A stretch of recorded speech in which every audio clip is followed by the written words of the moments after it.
சாப்பிட்டியாப்பா? இப்போதாம்மா 2 பேரும் சாப்பிட்டோம். ஓ, சாப்பிட்டோம்மா.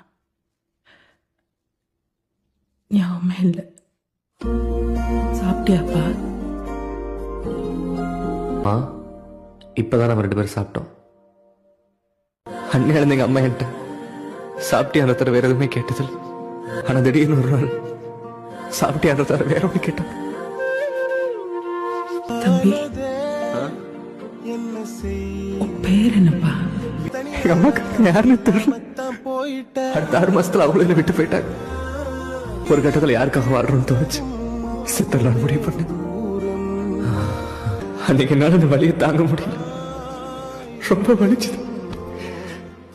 தெரியாம பட்டணும்னு தோணுச்சு. யாராச்சும் வந்து காப்பாற்ற மாட்டாங்களா? எங்க தெரியுதா?